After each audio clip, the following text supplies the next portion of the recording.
Produksi publik dan masalah birokrasi. Ekonomi publik Ekstra 3C, dosen pembimbing Pici Adriani, MSc D. Anggota kelompok 1 Tia Hanifa, 2 Cindy Dearandra, 3 Sunita Yulianda, 4 Rasul Putra Prianda, 5 Marnatullah, 2 Amanda Muharani, Gina Putri Wahyuni, 8 Nadia Saput. Indikator materi 1. Menganalisa monopoli dan keterlibatan pemerintah. 2. Menganalisis efisiensi faktor swasta dan sektor publik. 3. Menganalisis ekonomi birokrasi.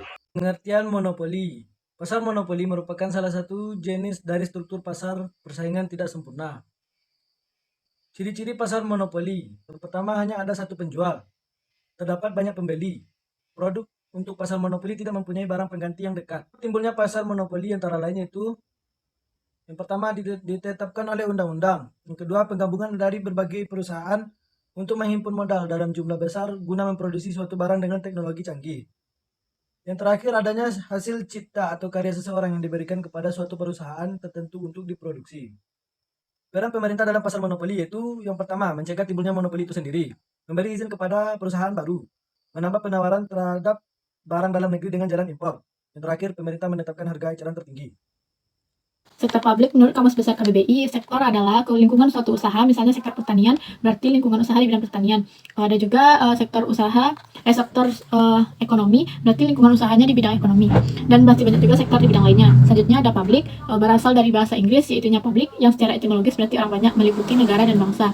Berarti publik ini bukan secara individu, tetapi harus menggunakan orang banyak. Selanjutnya ada pengenaan barang dan jasa sektor publik. Ada 6 kebijakan umum tentang pengenaan barang dan jasa sektor publik ini. Yang pertama yaitu untuk mendorong peningkatan penggunaan produksi dalam negeri. Yang kedua yaitu memperluas lapangan kerja. Yang ketiga, mengembangkan industri dalam negeri. Yang keempat, meningkatkan peran usaha kecil termasuk koperasi. Khususnya dalam kasus KPS, laporan ini menunjukkan bahwa biaya pinjaman sektor swasta selalu lebih tinggi dibandingkan biaya pinjaman di sektor publik, sehingga pilihan sektor swasta perlu memberikan penghematan efisiensi dan lebih besar untuk menutupi biaya-biaya tersebut. Memberikan keuntungan kepada pemegang saham dan tetap menjamin tingkat pelayanan dari segi kuantitas dan kualitas. Ekonomi birokrasi. Aktivitas ekonomi daerah cenderung dipengaruhi oleh kapabilitas birokrasi yang ada. Jika birokrasi menerapkan tata kelola pemerintah yang baik dan pelayanan publiknya berorientasi pada kesejahteraan publik, maka kecenderungan aktivitas ekonomi di daerah tersebut akan berkembang sangat tinggi. Jika birokrasi kemudian dapat mendorong aktivitas ekonomi daerah melaju, maka perkembangan dan kesejahteraan publik relatif akan meningkat.